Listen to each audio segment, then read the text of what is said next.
Hi everyone, so in this video I'm going to analyse a driving anxiety consultation I did with Aggie. This wasn't really a consultation for her to work with me. She's already had a result herself. She did this without working with me, and we wanted to have a chat about how she'd done it and her experiences. So I'm going to play the video and I'll be stopping it every now and then to give you some commentary and hints and tips. And if you want to see the full version of this video without me talking over it, there'll be a link in the description and maybe at the end of this video. So let's play it and listen to what she has to say. Hi everyone, so I'm here today with Aggie and we're going to do a consultation about driving anxiety. So first of all, are you aware this is being recorded? Yes. Yep. And are you okay for this to go on YouTube? Yes. Yep. In case you wonder, I always ask that just because it's good so people know I'm not secretly recording these and I'm not putting them online without people knowing. That's good. Okay, that's the stuff out of the way. So first of all, can you tell me what is the problem that brought you here today? Yeah, so actually I have to say that Now, I'm going to let her speak and say all this, but one thing I want you to understand is when you do therapy to overcome your fear of driving, this is what it's like for a therapist. I want you to listen to what she says and pretend that you're a therapist who has got to fix this problem and just see what you'd be thinking. Again, she has really fixed it already, so it's a little bit different, but just listen to what she says. And I want you to think, what would I do with this? I am kind of coming to the end of my driving anxiety because I just went back to a driving instructor. And I think that my driving anxiety is a very long story, so I don't know where you want me to start, but I am definitely someone who is affected. And this is what I was saying about, she just said it's a very long story. It's very easy when you're a therapist to listen to what people say and to kind of get lost in it. But I'm going to give you some tips on how to avoid that, because I know other therapists do watch my videos. And if you're a client as well, someone who wants to go for therapy, these are some tips that will help you to help your therapist. By this issue, and it was also one of my main motivation to talk to you today, because of course for a very long period of time I thought I am the only one, and literally I find your channel 2 months ago and it was the time when I realized that what are there so many people with this issue. So it is my same motivation to help people not to feel so alone with this case. Yeah, that's good. So can you tell me what happened when it began, like the first time you ever had it? What was happening? So again, just imagine that you are a therapist now and you're going to listen to this and you might think, well, I'm not interested in being a therapist. I just want to get rid of my problem. The point is, I'll tell you that in a moment, but there is a good reason why I'm saying that. Just listen to what she says and then I'll talk more about why that's so important that you look at it from a therapist's perspective. Yeah, so actually, so I am someone who anyway fought a lot of issues in my life. And I have to say that it is a wonder that I can sit here today and in this form and relatively healthy. So I didn't have the easiest life at all. And yeah, so how this whole thing have started that, so my mother, she also had a license and she never drove. So she just got her license and never drove. And I think also there was this part from my father, because his father actually used to be a driving instructor, a very... No, I just want to cut in here. And again, I'm not being rude to Aggie. I always stress this because you can stand sometimes like I'm being a bit rude to these people. I'm not. But can you hear how much information she's coming out with? Now, again, I'm not working with her. She wasn't my client. She's already fixed it. And this is good stuff she's telling me. But what this is, and again, she has fixed it. So we're kind of doing this backwards. This is someone who is doing their best to give the therapist as much information as they can. And she's already said several things about her father, about her mother, about how she had it for a long time. She didn't have the easiest upbringing. And it's very easy as a therapist to start thinking. I remember when I was new, you start thinking, where do I even start with all this? Like, what? And you can't even remember what people are saying. Again, I'm not being rude because she's doing a great job. She's doing all she can to give me all this information. But often what you've got to realise is that's not how you fix a fear. You don't have to listen to everything that people say and then work through every single thing. Now, I'm not saying that's wrong. It depends what the situation is. You'll hear in a moment that Aggie did psychotherapy, which is not what I do. I am trained in that, but I do more hypnotherapy. But the point is, when you've got a fear or phobia, the therapist does not, depending on the situation, does not have to know much about you. When I'm talking to her, now you can imagine she hadn't fixed the problem. I know this is getting a bit confusing, but just imagine she'd come to me having still got a problem. I wouldn't be listening to all this stuff about her mother, her father, her past. That isn't how you fix it. So please don't get too bogged down if you're a therapist or a client. It doesn't really matter about talking about all about the past. Yes, that can bring things up, but that isn't how you fix the problem. Let's carry on listening though to what she says. So what I'm simply saying there is, don't worry about getting bogged down and lost in all this, because that's not how you fix it. Hardcore old school one. So I guess that, he had a lot of bad memories and experiences. And there was a lot of. Again, one example of what I just said, you could think, oh, well, she just said her father was a hardcore driving instructor. Maybe he's passed memories on to her. You mustn't think like that. That's you predicting what you think the problem might be caused by. And you can spend years and years and decades in therapy if you do that. What I do is you let the problem come to you. You don't go looking for it. You let it come to you. Projection in them. And so from the very beginning, even from the idea that I wanted to get my license, I get extreme negativity from my parents. So for the first time when I presented my request for them, like, I was a teenager, like pay for my driver's license, they were extremely negative. And this is really important because a lot of people say this. This is one of the most common, I don't want to say causes of anxiety, because again, it's not that simple. You don't. I'll be talking about this more in another video. I'm doing another one of these analysis ones soon. You don't just find something like, oh, your parents were negative. That's what it is. Just ignore that. Forget that, and your problem's gone. It is nowhere near that simple. But parents being negative can be a massively common cause of driving anxiety, which isn't the root cause. It's not the main cause, but it's part of the cause. And so actually the resistance what they had, it was not normal. So I do think that as a parent, it is your responsibility to help your child really grow and give them wings and all of that. So it was actually something that I didn't understand. And of course, as the time went. I want to pause there because she just said something about giving them wings. Now, I won't get too much into this in this video, but that is the kind of thing I'd be more interested in. Not things about, again, I'm not downplaying what she said, it's all relevant. But the way my therapy works is you work on those things when she said about giving them wings. So I'd be interested to know, what does that mean? How do you give someone wings? And then you may start to match up that with, well, that's how you give someone wings. What happened to you that was different to that? And that's one way you start to break the problem up. It's not just about, oh, well, it's because your parents, that's your parents, not you. Ignore them, problem gone. It's not that simple. If it was, no one would ever do therapy or need therapy. So let's keep listening to what she says. Now, later on, there's a great example of that, which we'll come back to. The head, I understood where all of this negativity is coming from, and it took me a lot of effort to get my license. But anyway, in the following 9 years, so me, after getting my license, absolutely with my own resources, I didn't drive. And recently, I just felt the courage that, okay, it is time to go back.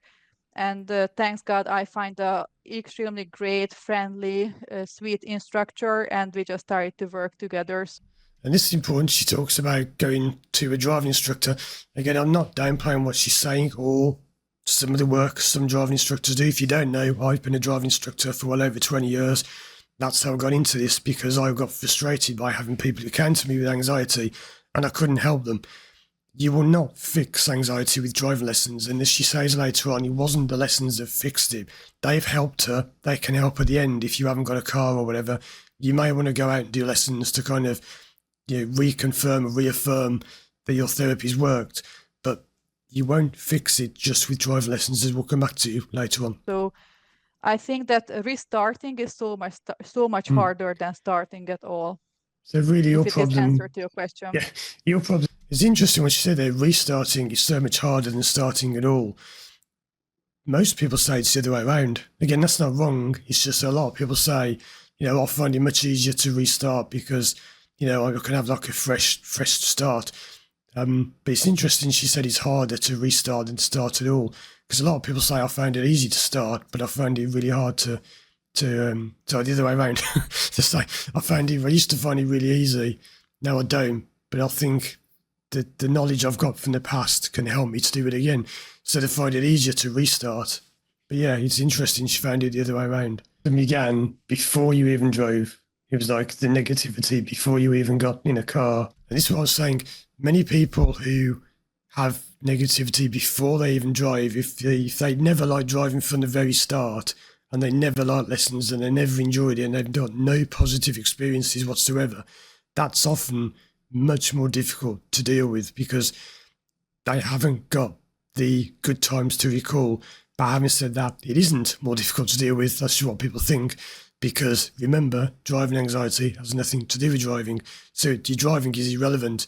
The problems she had driving, she'll already have had. And she says this herself. She'll already have had it long before she even started driving. So it wasn't really that you were driving and something happened. It's just right from the beginning. So when you say you're coming toward the end of the anxiety, how has it changed? I think, Paul, really, so it is your basic mantra when you keep saying like driving anxiety has nothing to do with driving. And this very sentence, it helped me so much. And actually, I am in psychotherapy anyway for different type of reasons. Oh yeah, you mentioned. Yeah. And It's what I put out. She mentioned it in an email because she just emailed me saying she'd had some psychotherapy. I don't really know much about people I talk to in these consultations. But yeah, I know a few basic facts. that's why I also started to understand that really it is just one manifestation of the lot of other issues I was fighting. And there you go, straight from the horse's mouth. And that's just a saying. She's not a horse, but it's just a saying in England. I think it's a saying around the world. Straight from the horse's mouth. That's the client saying that it wasn't the driving, it was other issues that were affecting her. So people who say to me, oh, you're wrong, it's just about driving. And people do leave comments saying, what are you talking about? It's just about driving, just get out there and drive and just push through, get on with it. Those are people who have yet to get to the same stage I'm at. They're way behind me, still going through the bit where they think it's about driving. And they're on their journey to discovering that it's not about driving. And those are people who maybe 5, 10, 20 years from now will come back to me. And I've had this where people have said to me, people who've paid me for therapy and worked with me have said, you know what, I used to watch your videos 5 years ago and I thought you were mad. I thought you were talking absolute rubbish. You was, what's this guy on about? It's not about driving. Of course it is. So I went and did exposure therapy. I pushed through. I've done this, I've done that. I've been to see doctors, I've done all sorts. And in the end, you know what? You're right. So people who say it's about driving, they're just further back down the road from people who have come to the conclusion and accepted, yes, it's not about driving. I need to work on what it really is about. I think in my life. And yeah, so I have to say that your sentence, I'm telling you, so this driving anxiety has nothing to do with driving. It hit me so hard. So actually, it was the time when I bought this coupon for like a online theory program. So I refreshed my knowledge about the theoretical part of the driving, and it took me extra 2 months when I had the courage to get in a contact with the instructor. And this is a good point. You know, so what she said about that sentence, driving anxiety has nothing to do with driving, kick-started her going for therapy and taking lessons. That's what I was just saying. When people realise it's not about the driving, it starts off something in your mind and you start to think differently. And I've had many people email me who've said, just from watching one of your videos, it's helped me more than years of therapy, because they're talking about the driving. They're telling me, relax, relax, be calm, see yourself in the car. It's got nothing to do with that. I need to have that put on my gravestone, really. When I die, I'll have it put on my gravestone. Driving anxiety has nothing to do with driving. Anyway, let's get on with this. Again. was extremely open for it. And it is crazy because he told me that he has so many people who are restarting as well. So, it is just very interesting to hear this feedback because you would tend to think like that, oh, I am the most miserable person, only I am sitting here with this problem. And that's why it is so important to give this type of interviews, because people in the same shoes, they have to feel like, no, you are not alone and you can do it, because I am nothing unique, nothing special. And if I can do it, then anybody can do it. That's really important as well. How a lot of people think they're alone. They think they're the only person in the world with this. And I hear this all the time. I don't do many consultations nowadays, simply because when you know what you're doing, you don't need to. I've done, I don't know, probably hundreds of consultations in the last few years, but you start to hear the same things over and over. And then when you fixed it, you look back and think, well, they had nothing to do with it. So really, you don't need to do a consultation. These I'm doing, like she said, to help other people see they're not alone. That's me coughing. I don't edit these things out because it's easier not to have to edit the whole video, so I'll leave any coughing in. But yeah, so you're not alone. There is a solution, and this about the driving has nothing to do with it, as I keep saying. That's good. So would you say the therapy or the instruction, has either one helped more, or is it both that have both helped? Or really important question here, what I'm asking her is, what helped the most? Was it therapy, or was it the driving lessons? Let's see what she says. I think what really helped, so first of all, this like general psychotherapy, it helped me a lot. And I also just to explain what psychotherapy is, because some people might not know this. So people might be thinking of M. Bison's Psycho Crusher or something like that. That's not what it is. Psychotherapy is, if you don't know who M. Bison's a character in a video game and he's got a special move called the Psycho Crusher. That's not what psychotherapy is. Psychotherapy, it's similar to hypnotherapy, and the difference is that psychotherapy focuses on understanding the reasons for things, like why things happen, and making links to things, whereas hypnotherapy is not like you will say online. If you go and search the difference, what's the difference between psychotherapy and hypnotherapy, it's not what the AI bots tell you. Hypnotherapy is about suggestion and putting people into a trance where you say, you can drive, you can do it. That is not what hypnotherapy is. The bots get it wrong. They're talking rubbish. I might do a video all about that. I want to do a video where I'll go through the search results for driving anxiety and show you how rubbish it is and how many people are struggling because of the stupid things that come up. Now, psychotherapy works on linking things, like making sense of it in a way. I have trained in psychotherapy. I do put elements of it into what I do, but my work is largely with hypnotherapy. And I do often kind of make fun of other therapies. I make fun of psychologists, and I should point out I've worked with psychologists not long ago this year. I went out and did a driving lesson with a great psychologist, and we just have a laugh about different approaches to fixing things. I don't hate these other therapists, it's just I hate it when things don't work. So CBT I wouldn't bother with. Counselling won't fix the fear of driving, but it can be relevant for other things, such as some of the other issues that Aggie had. But the one other therapy I wouldn't say recommend, but I do like, is psychotherapy. It is a good kind of therapy because it's very similar to hypnotherapy. So do you think that, so the question, what you have in your questionnaire before we got in touch with you on your website. And this is important, this is what I was just saying about counselling. When you contact me on my website, it will ask you if you've been in abusive relationships and several other things. Listen to what she says about this. It also had a very reasonable question, because you asked the question like, do you have abusive relationships in your life? Yeah, now the reason I asked that is because sometimes what I do will not work depending on the situation. Now, if you're in a current bad relationship, I won't work with you because hypnotherapy is mainly about past problems, not present. So let me explain this. It's a little bit complicated, but please bear with me. Everybody says, well, surely driving anxiety is a present problem because it's affecting me now, today. No, that's not a present problem because it's just an old problem that's firing up. The reason I say driving anxiety has nothing to do with driving is because driving is only the trigger. It's what sets off what you call an anchor. So the anchor is the old event in your life that's causing the trouble. We can work on that in hypnotherapy. That's where hypnotherapy excels. It's brilliant at dealing with things from the past. It isn't very good at all in dealing with things in the present. Now, this is not the case for Aggie. I'm just making this up as an example of someone else, a fictitious person. But if you came to me and said, my partner is abusing me, I'm in a very abusive relationship, that is not something I can help with, because that's a current issue. You need help from counselling, maybe some other support, some other therapy. So when I knock these therapies, I'm not knocking them all together. They're not useless. It's just each therapy has its own strengths and weaknesses. And it's foolish to think that, you know, my therapy can fix all problems. So you do have to think about, have you got any current day problems? If you're currently in a bad relationship or other things, and if you're not sure, you can always just ask. But most things I can help with, but some current day issues, you can't help with. Like if you're taking drugs, for example, I won't normally work with people who are currently taking drugs, because yes, I can help you fix that, get rid of it, however you want to phrase it.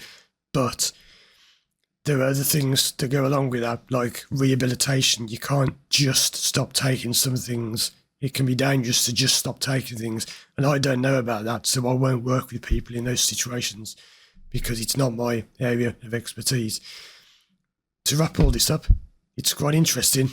You might find it boring, but it's interesting. Even though the problem isn't the problem, you have to be careful that the real problem is something you can work with. And I fought so much in my life to close all of these people from my life who were abusive with me. And really, it is like half healing. So excluding these very negative individuals, it is already half healing when it comes to anything. In this case, for example, driving. So first of all, the general psychotherapy helped me a lot. And after that, your motto, really, so Yeah. I also kept using it as type of mantra, like driving anxiety has nothing to do with driving. And there you go again. If you just start at yourself and just, I don't believe things like affirmations. You know, people write things down. I think if you write it down over and over, I can drive, I can drive. That's not how it works, but it can help to just keep saying, you know, driving anxiety has nothing to do with driving. Because that can get you away from the whole thing about, I need to do driving lessons, I need to do this, I need to do that. I need to cough, clear my throat. So yeah, let's get going. Let's get listening to what she says as I get my voice back.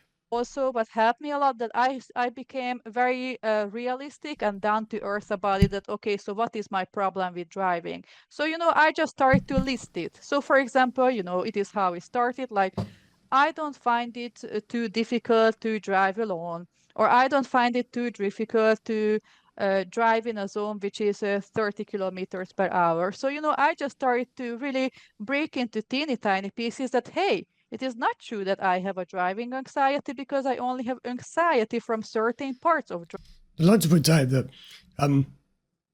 yeah, I'll start out in a bit. So. driving. And it was also such a beautiful realization. When she talks about realization, I've just had a realization there. Aggie's accent has just reminded me of something I meant to do a video about. It's quite funny how when I was a kid, there was something I never understood. And you know how I often talk about fixing your problem is about going back into your past and re-educating yourself on things that happened. Well, there was something I never understood as a kid. And I only worked it out about 2 or 3 years ago. And I thought, oh, that's what it meant. And Aggie's accent has just reminded me of that. I'll have to do a separate video on that because it's quite funny. And it shows you how things from your childhood can make more sense when you're older. I realized that I don't have driving anxiety. I have issues with some parts of driving because I just simply don't have enough experiences yet. Yeah. So I think that it was the combination of all of this. And of course, I was also doing your hypnotherapy, which was very useful as well. Did you find any link between the driving problems and the other problems? Or did you think, Absolutely. oh, that's, yeah. And this is what I was saying about how you'll find other problems and then you may find a link. Now, this is where psychotherapy and hypnotherapy differ. Hypnotherapy does not get involved in finding links. You only have to find them subconsciously, so you don't have to even know what it is. And I've helped people fix the problem and they've got no idea what it was caused by. You don't have to. I'm not saying it's wrong. Sometimes you'll realise, oh, that's because of that. But you don't have to manage links. You will unconsciously, but not consciously. It's the unconscious that matters, not the conscious. Is there anything you could tell us about, or is it too private? Well, I think so. my family of origin wasn't the most healthiest background, I would say. And so actually, just as I started to make myself independent from their affecting my life, it is also how my attitude towards life and towards driving also became more positive because So, you know, that's interesting. As she kind of changed her relationship with the family, her driving became better. What does that tell you? I mean, you don't have to be an expert to work out. That means there's something about the family that was affecting her. And once again, that's why I say, everyone say it together, driving anxiety has nothing to do with driving. I will just give you a absolutely nonsense example, but it Now, this is really good. This is a point I mentioned a few minutes ago where I said she's going to say something, like when I said about giving people wings. Listen to what she says now. And I'm just going to talk about it when she said it. But listen carefully and listen to what she says. is how I grew up. So Yeah. I was literally 17 when I went home and, you know, enthusiastic teenager. So I just told my parents, like, yeah, so I really want to get my license. And also my other friends are starting it, blah, blah, blah. And it was the attitude, like they were shouting with me for 2 hours long and saying this type of mean things that you don't even know which one is your right hand and left hand, saying this to a 17 years old teenager. And also one of my parents would say, like, me having a license, it is just as unnecessary when there is someone who lives alone in the middle of a forest and has a beautiful costume for like a gala or like, you know, this type of like very fancy. See, it's coming up in a moment, the thing I was talking about. You know, so she's making these great comparisons to, like, you know, you don't need a license, like someone in the forest doesn't need, you know, a gown to go to a ball. It's a great comparison. Event. So it was my parents' comparison that how unnecessary it is for me to have a license because she was the one who also didn't drive. Yeah. So you know that these type of things are affecting a young soul so brutally. And I used to do that, the way she closed her eyes, and this is the work I would do when she was closing her eyes, and the way she's stressed in her voice, the way this is affecting a young soul so brutally. It's an interesting choice of words. Most people wouldn't say young soul. The way she closed her eyes, her head leant back. That's what I do. I'm not listening to the, you know, when I drive on the highway, you're not making fun of people. This is what people say to help. They say, when I drive on the highway, I get scared. And when I go at night time, I'm scared, blah, blah, blah. That's got nothing to do with it. I'm not interested. I'm listening for things like this, you know, about her soul, about the way she closed her eyes and leaned back. That's how you get to the source of the problem. so painfully. And that's because it comes from the unconscious rather than the conscious. The conscious is when I drive, I'm scared. The unconscious is the closing the eyes, the leaning back, the breathing, the way her voice changed. But the thing I was talking about is coming up now. And it took me very, very long years of psychotherapy to go like that. It is their opinion.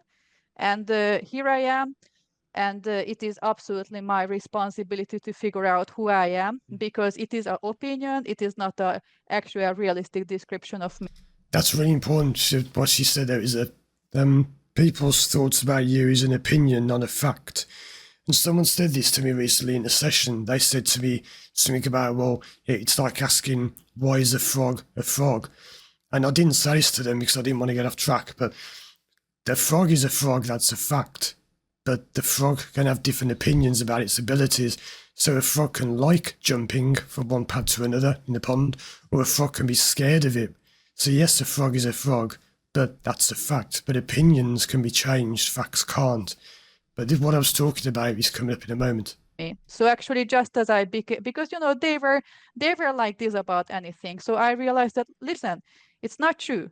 So let me see what is the reality. And just as I stepped into reality, also for example in the reality of driving, I realized that you know my instructor said on the first lesson, like, you are such a calm person. Now this is good. This is where instructors can help because instructors are reinforcing the message that you are a calm person, you can drive.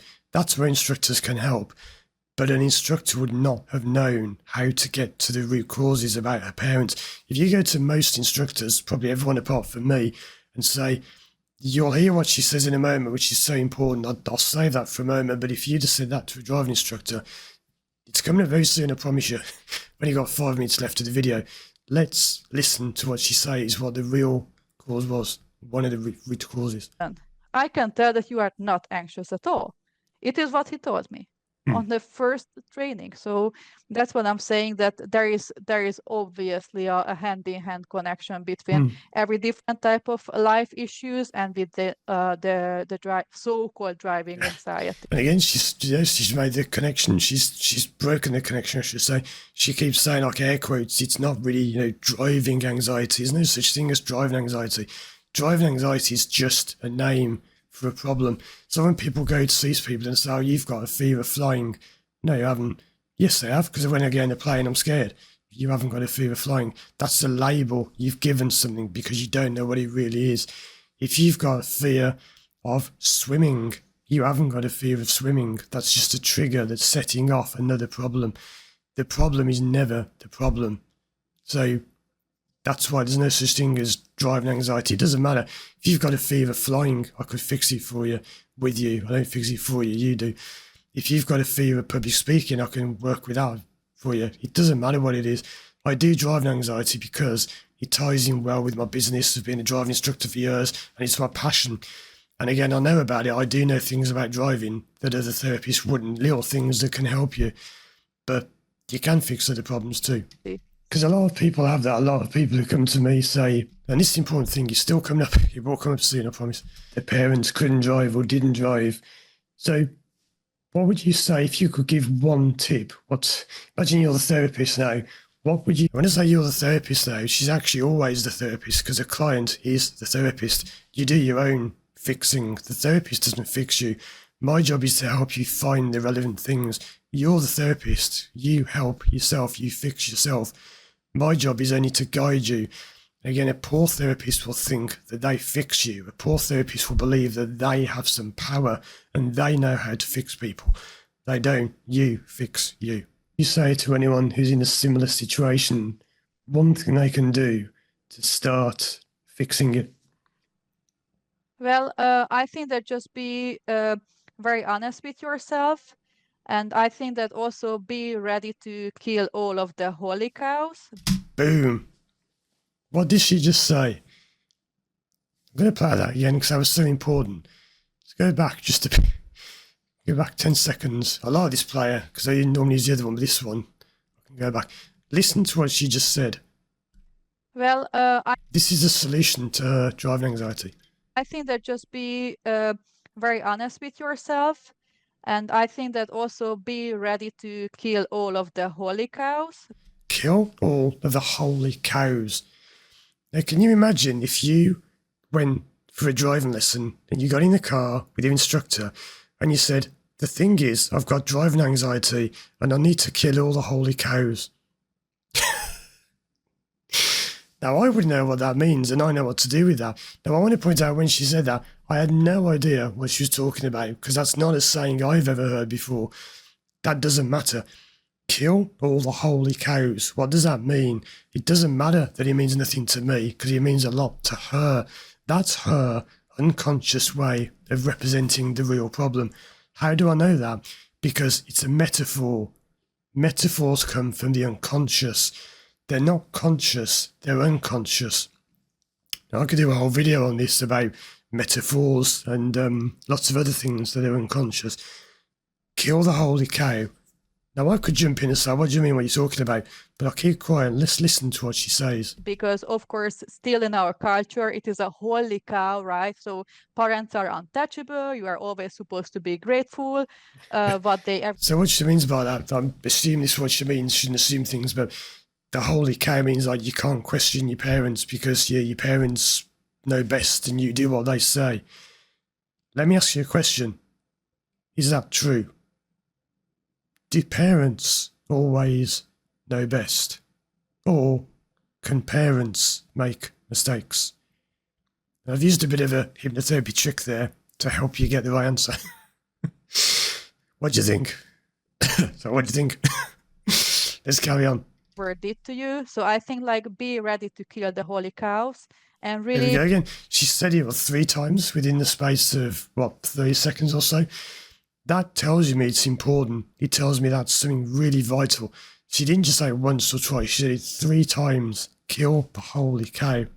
Look into the face of the reality. look into the face of the reality. She said earlier, be honest with yourself. People who come to me and they say, oh, well, I want to work with you, but I don't agree with what you say about it's not driving. It is driving, because when I go driving, it happens, and I'm fine all of the times. So I want to talk about driving, and I want you to put me into a trance, and I want you to force me into driving and tell me I can drive.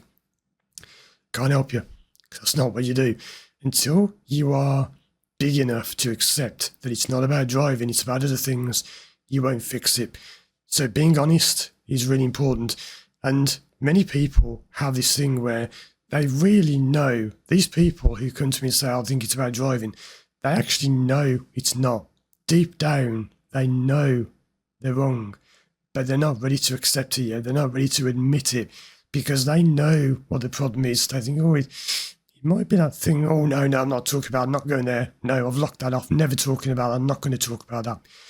It's about driving. See, it's a defense mechanism. Driving, it's a defense mechanism. Your mind comes up with, your conscious mind puts it into driving to protect you from the pain of reliving those old experiences. But if you can be big enough to go back and relive those experiences, as Aggie has, then they will release and you'll no longer have problems. And really be able to. And she's going to say something in a moment which is really important. I'm going to let you play it so if we get to this point. To differentiate whether is it really you who is so bad, or is it actually some other people's opinion on you?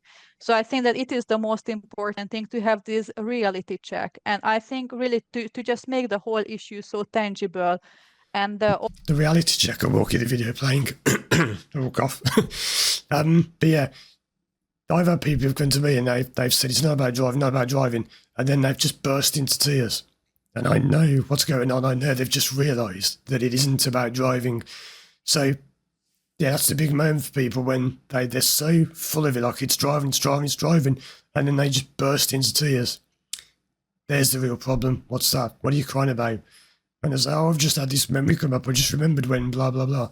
That's the real problem. Also, just keep writing down what is your attitude really towards driving, just as I said. So really, like, let's just break it in teeny tiny pieces. Like, I don't have a issue with like the clutch control, or for example, if someone would say like, actually, yeah, clutch control, gas and clutch, I can park really well. So really, I think that if you are going to break it in pieces, that or for example, I have a very good like observation technique in the driving. So if you are able to break it in pieces, you are going to realize that you don't have a driving anxiety. You might have some issues which need some extra development. So this is my tool. It worked for me, and I hope that at least it is going to work for some other people as well. That's good. And as you found, your driving has got. Now, this is the main thing. I want you to listen to this carefully. And this is the major point of therapy. Listen to this and just listen to what she says, and I'll come back and explain it. Got better. Has anything else in your life got better as well? Absolutely. So actually, so I've been in this very intense psychotherapy in the last 3 years. And it has been a blessing for me, really. So actually, I was able to kick out the very abusive people of my life. I was able to start a business. So of course, having a own business which still runs. In the last 3 years, my business has been running. So of course, it gives you such a big self-confidence. And actually, I wasn't the best dancer back in the days, and I was able to enroll myself to a dance school, and I feel like it's great. It's good for me. I see how my movement is developing. Now listen to this. This is what I'm talking about. When people say, why do I have to pay for therapy? Why should I pay so much? It's just going to make me drive to the shops and back. It's not worth paying that much for. Listen to what she's just said. She's got rid of the abusive people from her life. She's driving. She started her own business, and she's dancing. Those are massive changes. It's not just about, I can now drive a car. In many ways, when you overcome your problem, driving is just a bonus. I've had people who have worked with me fix the problem, and they've come back and said, oh, it's great. I've heard this before. I've started a business. I've started a relationship. I've proposed to my girlfriend, whatever. And I say, oh, what about the driving? And they say, oh, yeah, the driving. I forgot about that. The driving anxiety is so irrelevant that they actually forgot that was even the problem. Because it wasn't the problem. They fixed so much in their life, and their life has changed massively. They've got married, some people have had kids. That is what you fix. And this is why when you go to a cheap therapist who does sessions for £50 an hour, they haven't got a clue what they're doing. They work on the driving because they just see, well, I'm fixing someone's driving. Well, that's only worth £50 an hour. You're not fixing someone's driving because it's not the problem. The driving's nothing to do with it. You're changing someone's life. Is that not worth paying for?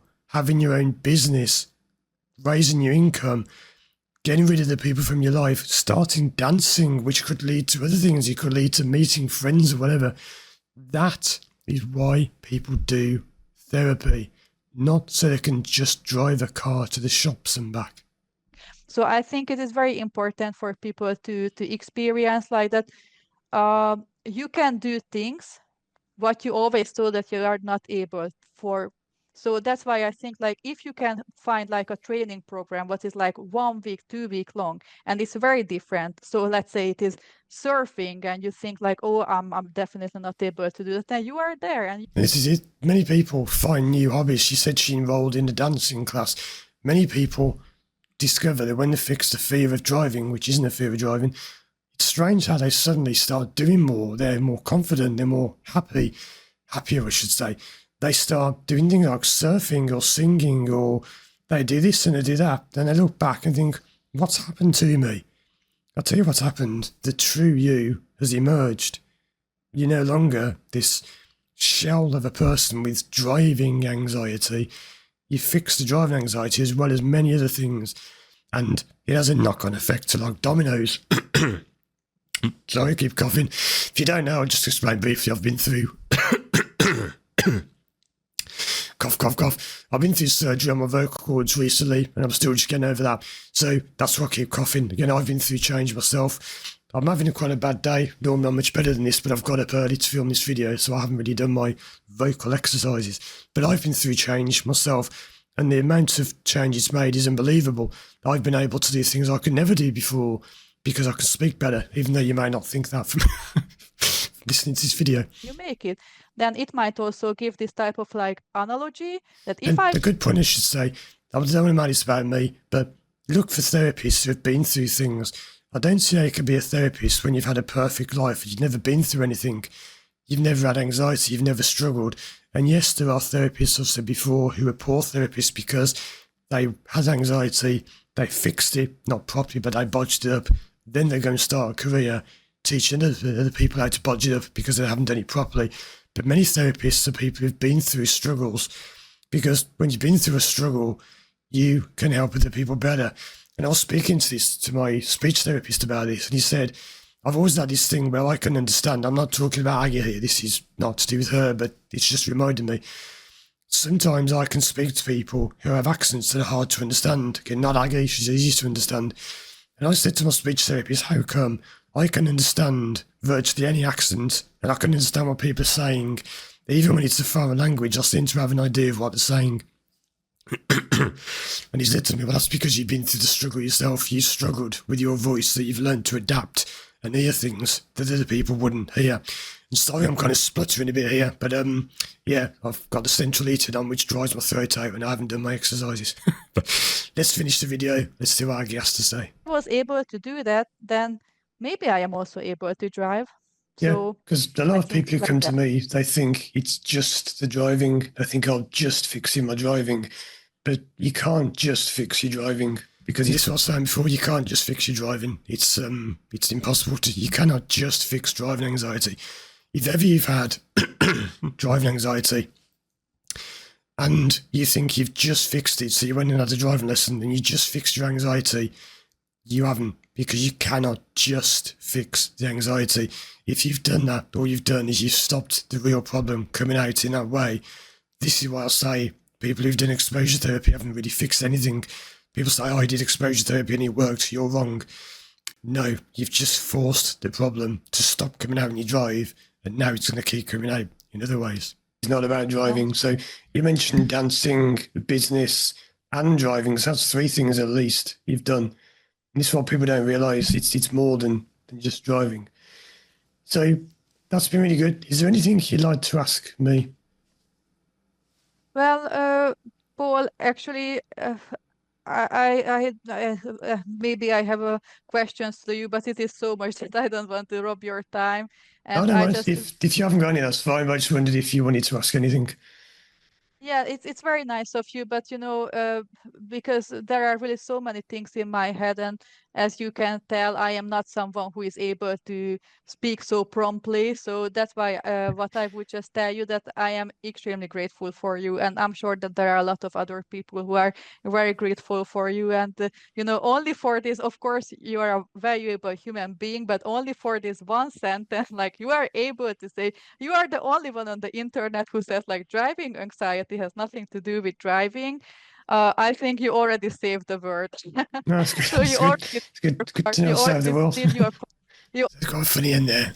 She's had to save the world, which is so it was nice to end on a laugh. Let's just let the video play to the end. already did your part in saving the world with this idea, and it's very helpful. So yeah, I wish you really all the best because a lot of people can be very thankful to you. This is what I wanted to say. That's great. So thanks for that, and I hope you enjoyed this video. Check out the other videos on the screen now for more breakdowns and analysis of other consultations. And if you want to work with me one-to-one online or do my online courses yourself, visit my website, firstdrive.com. Thanks for watching, and as always, I'll see you again soon for more videos.